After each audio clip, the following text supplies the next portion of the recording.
Hola a todos, soy Fran para coolproject.es y hoy traigo este video tutorial de nivel básico titulado Entendiendo el circuito frigorífico.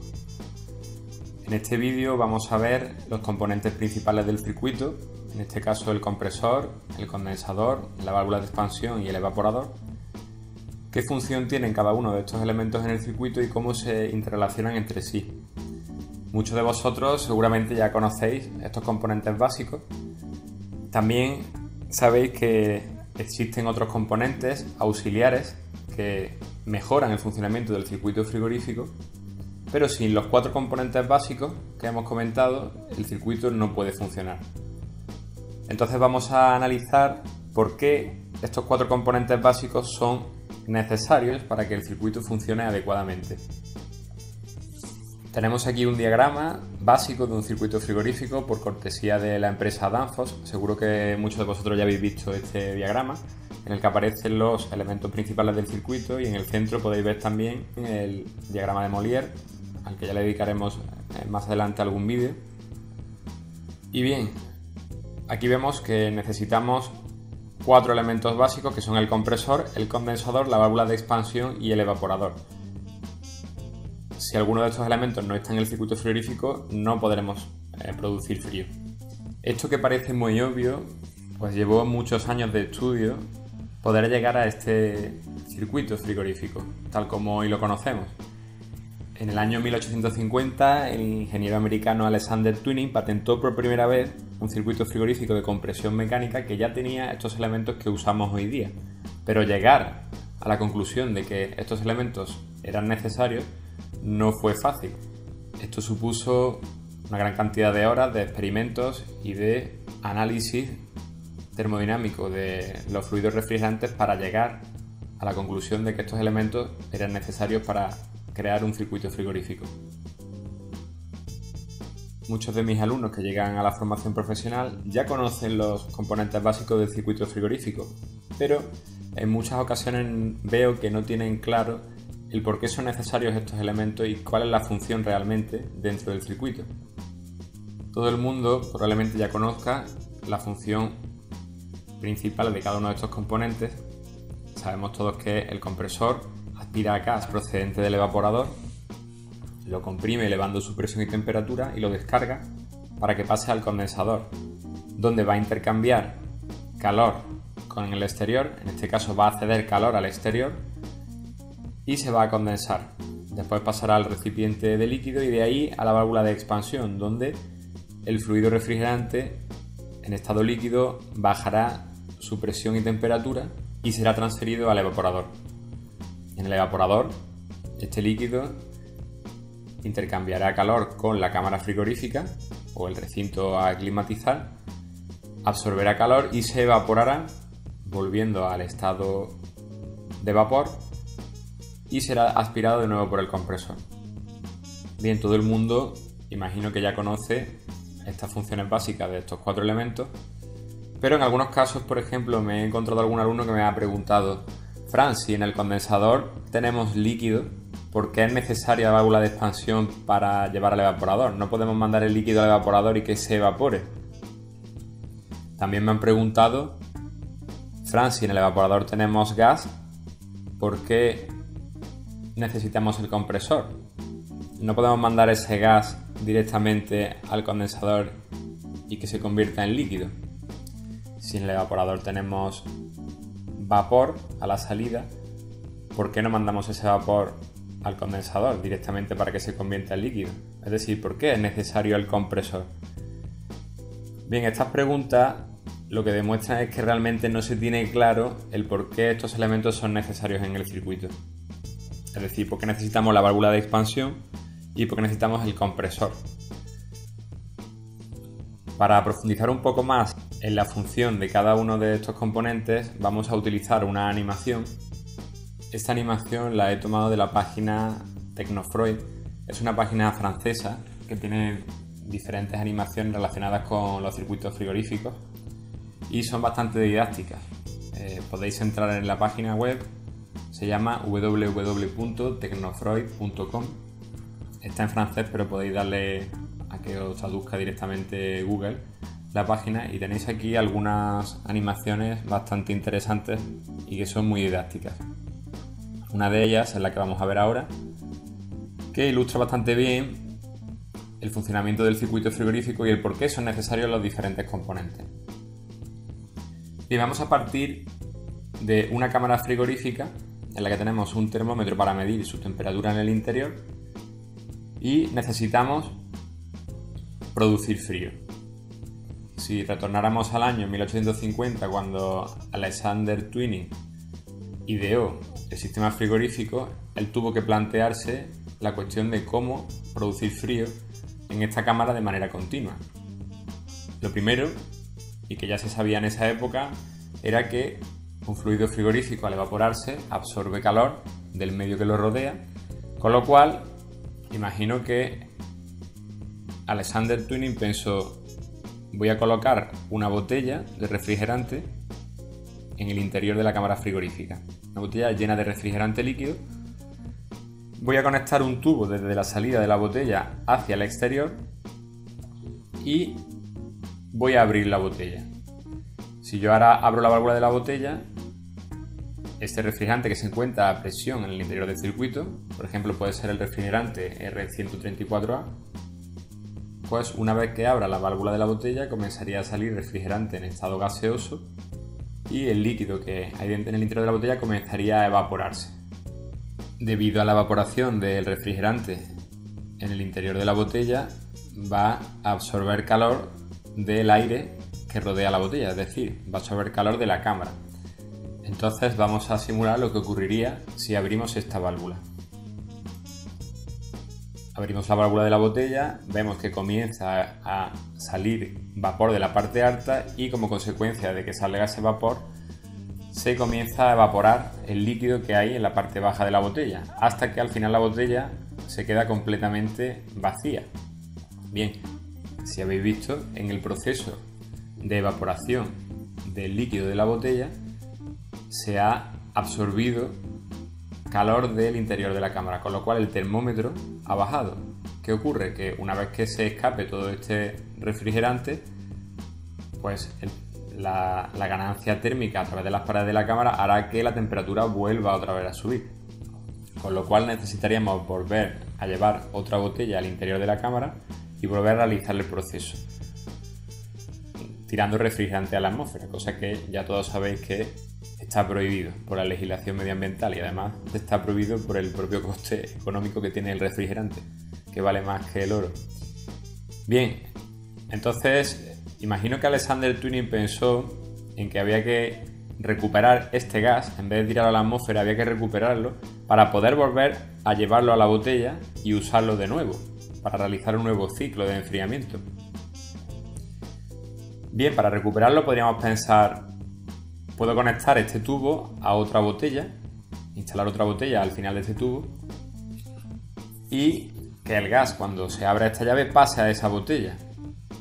¿Qué ocurre? Que lo que llevaría a esa botella sería gas, es decir, tendría otra botella con gas y tampoco se podría evaporar todo el líquido que tenemos aquí, porque al llevarlo a otra botella pues se igualarían presiones de esta botella con la otra que colocara aquí en este extremo y al final lo que haría es que evaporaría algo de refrigerante, pero no se evaporaría todo y seguiría quedando líquido aquí, con lo cual no habríamos hecho realmente gran cosa. Habríamos producido algo de frío, pero se habría quedado estancado ahí. Entonces la idea sería coger todo este gas que va saliendo por aquí y convertirlo en líquido y almacenarlo en otra botella. Esa sería una opción. ¿Cómo podemos hacer eso? Bien, para convertir este gas que sale de aquí en líquido es necesario realizar un proceso de condensación del refrigerante, es decir, ceder calor a algún medio. En este caso, ¿cuál es el medio al que podemos ceder calor? Pues el ambiente. Bien, que es donde no queremos ese calor, porque el calor en la cámara queremos extraerlo y queremos llevarlo a un sitio donde no nos estorbe. ¿Dónde? Pues es en el medio ambiente. ¿Cómo podemos hacer que este gas que va saliendo por aquí se convierta en líquido, cediendo calor al ambiente? Bien, para poder ceder calor al ambiente es necesario que este gas que ha salido aquí esté a una temperatura más alta que la del ambiente. si suponemos que nuestro ambiente está a 30 grados, pues probablemente necesitemos entre 40 y 45 grados en este gas para poder ceder calor al exterior y que pueda convertirse en líquido. ¿Qué ocurre? Que este gas que sale aquí sale a una temperatura muy baja. Suponiendo que el gas que teníamos en esta botella era R134A y se ha evaporado, podemos suponer que este gas pudiera estar a una temperatura en torno a los 0 grados. Este gas que tenemos aquí a 0 grados de temperatura necesita calentarse para poder ceder ese calor al exterior. ¿Cómo podemos subir la temperatura de ese gas? Pues la forma de hacerlo es elevando su presión. Sabéis que todos los fluidos tienen una relación entre presión y temperatura. Si el gas que tenemos a 0 grados aumenta su presión, también aumentará su temperatura. Entonces, de esa manera podríamos evacuar el calor del gas hacia el exterior. ¿Cómo elevamos la presión de un gas? Pues la única manera de hacerlo es con algo que lo comprima, en este caso un compresor, es lo que llamamos el compresor frigorífico. Por eso es necesario el compresor.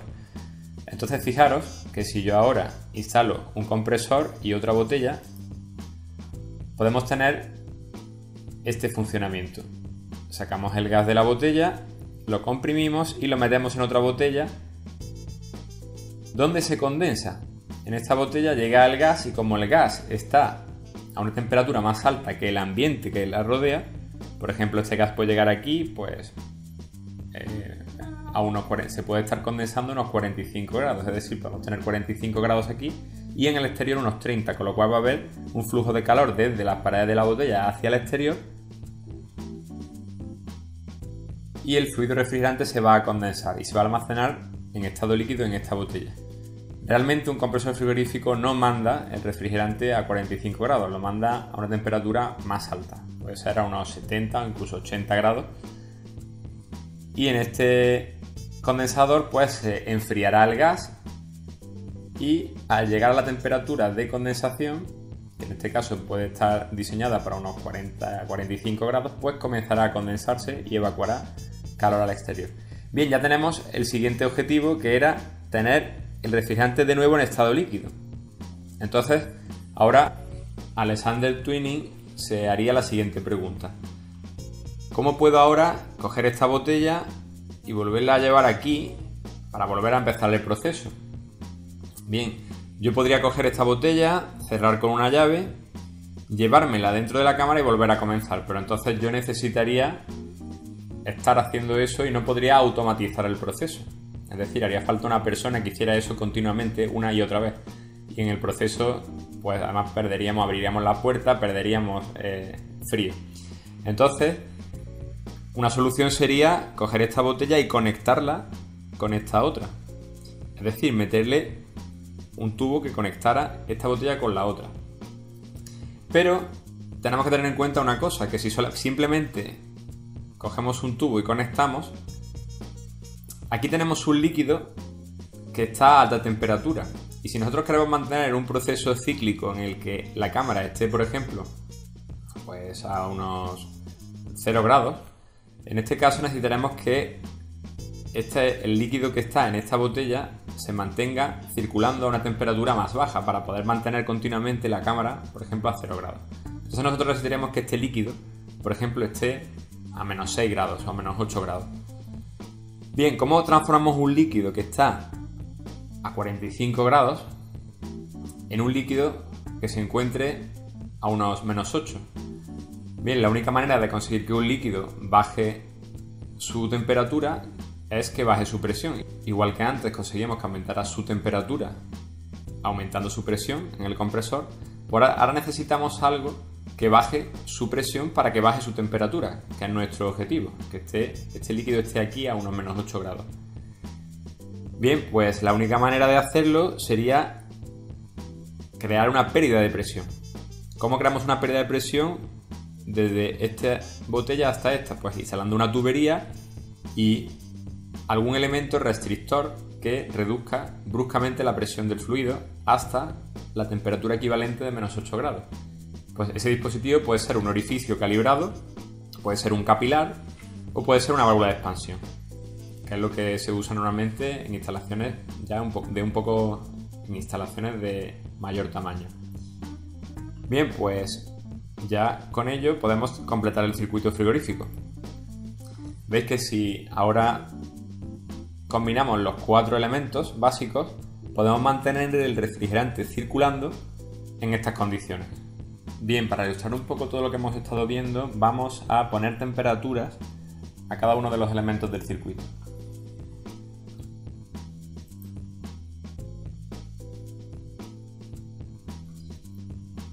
La cámara la queremos, hemos dicho, a unos 0 grados.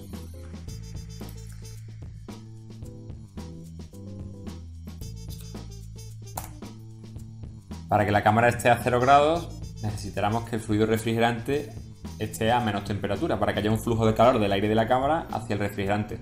¿A qué temperatura podemos poner el refrigerante? Pues, por ejemplo, a unos menos 8 grados. Podría ser un valor normal. Menos 8 grados sería la temperatura del fluido refrigerante. En el exterior tendríamos, hemos dicho, unos 30 grados. Y para que el fluido refrigerante se condense y ceda calor al exterior, necesitaríamos una temperatura mayor. Por ejemplo, vamos a ponerle 45 grados.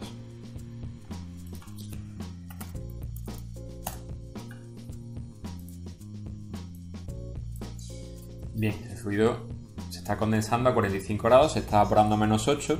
Tendríamos un equilibrio de temperaturas entre el exterior, la cámara y el fluido refrigerante, tanto en el evaporador como en el condensador. Bien, este gas se está evaporando a menos 8, vamos a suponer que aquí se recalienta un poco y puede entrar al compresor, pues vamos a suponer que entra a unos 0 grados también. Pongamos que el gas entra al compresor a unos 0 grados debido a que estaba a menos 8 en el evaporador, pero se ha recalentado en el transcurso del recorrido hasta el compresor. Este compresor, por ejemplo, puede tomar el refrigerante en estado gaseoso a 0 grados y lo va a comprimir elevando su presión y temperatura.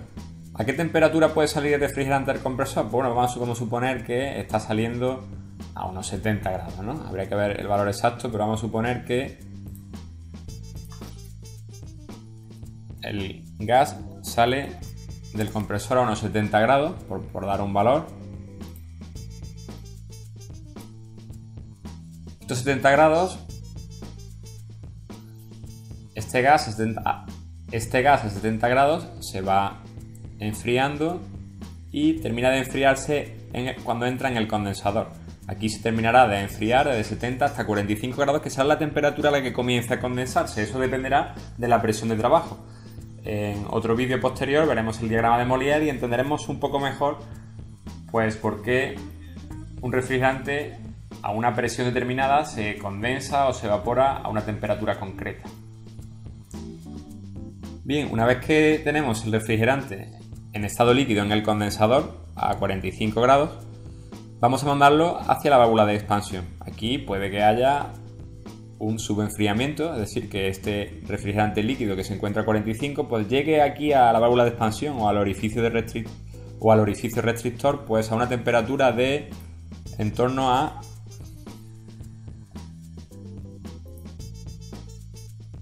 una temperatura de en torno a 40 grados.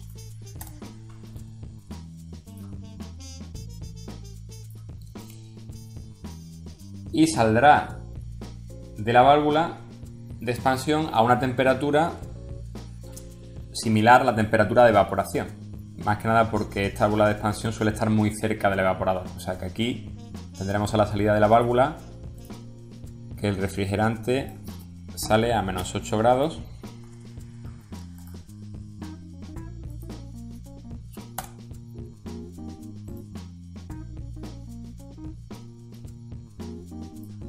Bien, tendríamos menos 8 grados.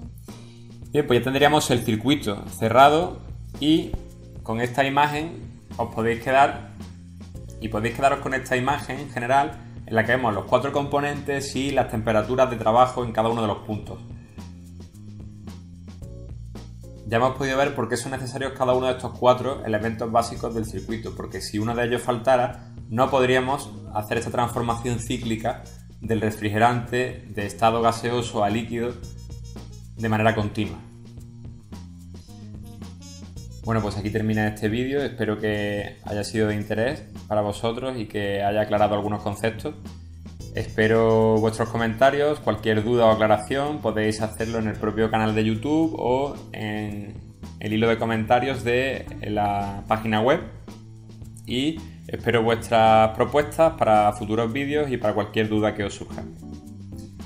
Esto es todo por hoy, un saludo y nos vemos en el próximo vídeo.